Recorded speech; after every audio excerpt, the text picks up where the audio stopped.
Olá, tudo bem? Sejam bem-vindos ao meu canal. Hoje vamos comentar um pouco sobre o filme Procurando Nemo, né? Quem acompanha aqui o canal tá vendo que eu tô tentando fazer 2 vídeos por semana, um sobre algum filme e outro sobre um livro. E antes de comentar sobre o filme, não se esqueça de curtir, deixar seu comentário, compartilhar esse vídeo e principalmente se inscrever aqui no canal, para que o canal consiga chegar até mais pessoas. Bom, Procurando Nemo, para quem não conhece um pouco da história, basicamente é a história da família de dois peixinhos palhaço, o Marlin e o Nemo. O Marlin é o pai, que sofreu um grande trauma, né? Ele perdeu a esposa e os seus filhos num ataque de um tubarão. Eu acho que é um tubarão. Enfim, e isso fez com que ele ficasse extremamente protetor em cima do Nemo, né? Que é o filho dele. E em algum momento, né, esse protecionismo excessivo atrapalha demais, né, vira um comportamento meio controlador. E numa discussão ali entre pai e filho, o Nemo acaba nadando em mar aberto e sendo capturado por mergulhadores, né, e vai parar no aquário de um dentista em Sydney, na Austrália. E a jornada do filme é o Marlin tentando resgatar o seu filho. E nessa jornada ele conhece a Peixinha Dory, que ficou muito famosa pelo filme, né? Uma personagem muito marcante. Ela acompanha o Marlin nessa jornada. Bom, eu assistia muito esse filme criança, né? Eu lembro que eu tinha a fita, né, desse filme. A gente tinha um aparelho de fita em casa. E minha mãe amava esse filme, então assim, era o favorito dela. Então foi um filme que criança eu assisti muitas vezes.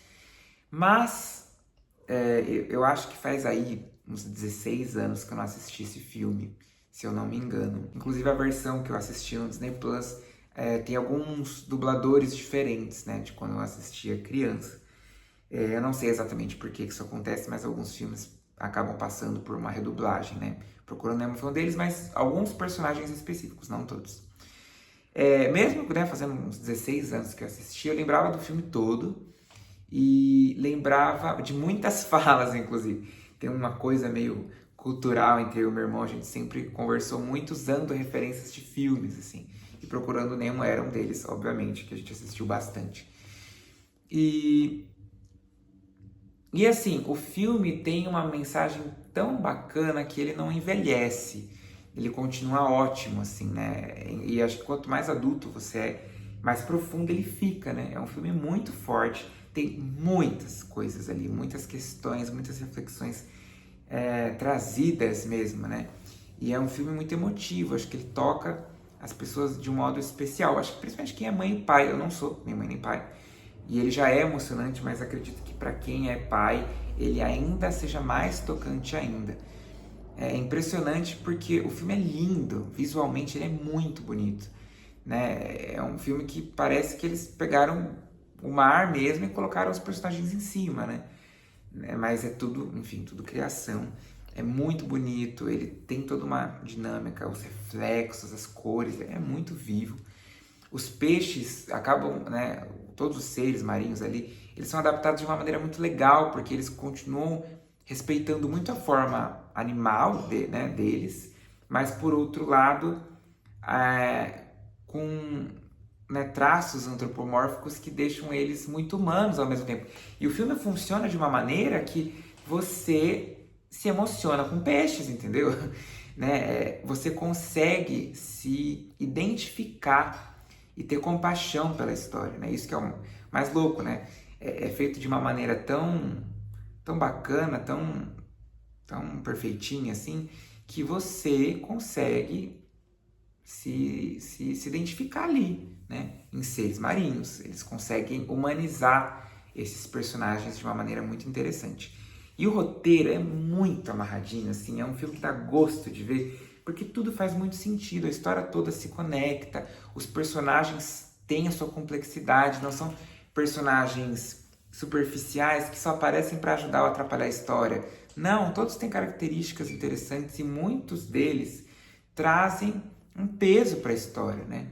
Apesar de não serem, né, o fio condutor da história, eles contribuem diretamente com a evolução da história. Então, os tubarões, o Gil, a Dory, que querendo ou não, a trajetória não é sobre ela. Então, tudo isso dialoga demais, tudo eles conseguem trazer um resultado muito bacana e reflexões interessantíssimas. A dublagem também é um detalhe à parte, assim, é um filme que eu nem penso assistir no original, né? Meu hábito, em geral, é assistir filme no original, né? Mas alguns filmes, assim, é uma heresia, porque é muito bem feito. Então esse é um trabalho incrível, assim, da dublagem brasileira, é muito legal. Tem falas muito icônicas, né? O Continue a Nadar, da Dory, é muito famoso. A cena dos tubarões, que tem uma relação muito forte com uma reunião de AA, né? De Alcoólicos Anônimos. Peixes são amigos, não comida.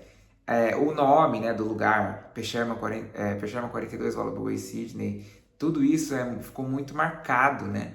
E é um filme muito emotivo, né? Quando eu falo da estrutura do roteiro, ele tem umas experiências clássicas assim de roteiro, né? Mas que ali funcionam muito, né? Então, aquela coisa, o protagonista geralmente ele tem um medo, né? Alguma coisa muito forte. E esse medo precisa ser enfrentado para que ele consiga resolver a problemática, né? E que ele precisa ter esse momento de superação. E é o Marlin, né? Total. Ele tem medo de sofrer a mesma experiência, então ele se torna extremamente cauteloso. E ele quer ficar na casa dele, ele toma essa postura defensiva. E olha o tanto de coisas que ele precisa enfrentar para conseguir salvar o filho dele, né? Ele precisa atravessar o mar aberto, ele precisa lutar contra tubarões, contra água-vivas, ele precisa confiar em outras pessoas, né? Esse é o desafio final dele, digamos assim, que é quando eles estão na baleia e ele tá com a Dory, que é uma cena muito interessante, inclusive, porque ele estende essa postura de controle para outras pessoas, né? Tanto que ele acaba chamando a Dory de Nemo nessa cena, né? E aí ele mesmo estranha, porque ela não é filha dele, né? Mas tudo isso um pouco nessa relutância dele confiar em outras pessoas. Ele é especialista em arrumar defeitos e proteções, mas confiar é muito difícil. E aí naquele momento a Dory toma atitude sozinha também, ela se joga e ele confia e vai atrás. Isso leva eles até Sydney. Então é muito interessante ele enfrentar todos esses desafios, ele precisa se superar diversas vezes e ter um quê de Romeu e Julieta, daquela troca de informação falsa, dele achar que o Nemo morreu, né? Ele entende errado a situação, aí ele vai embora, depois ele vê o filho dele, depois ele acha que morreu de novo, enfim. Então tem um pouco esses arcos assim que são muito interessantes. E tem duas cenas assim que eu lembro mais assim que, nossa, toca muito, né? Tem, né, essa cena da Dory, ela é muito triste porque o Marlin tá decepcionado, ele quer ir embora, mas a Dory não quer se despedir, porque ela sabe da questão dela, do esquecimento, ela não quer esquecer, ela se sentiu parte de alguma coisa pela primeira vez, e ela tem uma vida muito solitária, né? Então é uma cena bem profunda ali, bem triste entre os dois.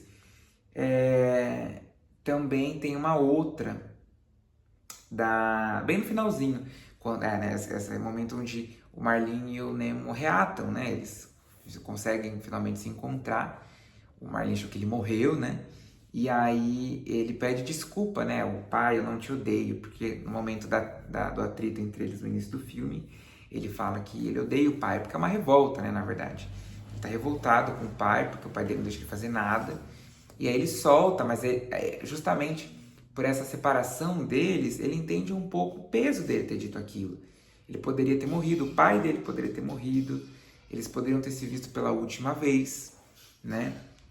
Então, aquilo foi muito forte, né? E é um momento onde eles reatam a relação, né? É um pai solo, enfim. Então, toda essa história é muito marcante, é muito humana, né?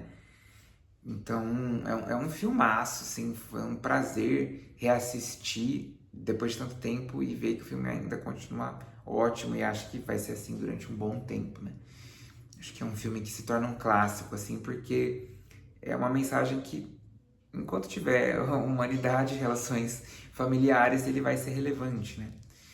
E é um filme, assim, que me deixa até meio bad, assim, porque eu acho ele meio forte. Então, eu lembro que eu até ficava meio triste criança quando assistia Procurando Nemo. E ainda assim, adulto também. Acabou o filme, eu fiquei assim, gente, que isso? Mas enfim, mas é um filme muito bom. A trilha sonora é muito boa, ela caminha, né, em momentos de tensão e ao mesmo tempo momentos bem melancólicos, assim, né? E é muito legal isso também, né, que eles trazem bastante da peculiaridade de cada animal, né? É o habitat deles, os comportamentos, tanto que as tartarugas que vão falar um pouco sobre desse desapego do Marlin, de deixar o filho dele fazer as coisas, de deixar ele ter autonomia, que isso é importante. E as tartarugas na própria natureza são assim mesmo, né? A questão de botar os ovos na praia e voltar para o mar. E os filhos terem que encontrar esse caminho sozinhos. Então, é muito legal que eles misturam bem, né? O mundo ali animal com o mundo humano. E isso tá ali também, né? Na história. Então, recomendo demais. Quem não assistiu, assista. Quem já assistiu, reassista. É um filme muito gostoso. Os personagens são muito sensacionais. Super vale a pena. Então é isso. Não se esqueçam de curtir, comentar, compartilhar e se inscrever aqui no canal. Como sempre, deixo as minhas redes sociais na descrição do vídeo, assim como minha wishlist da Amazon, quem quiser contribuir com novos livros para novos vídeos do canal. Nos vemos em breve.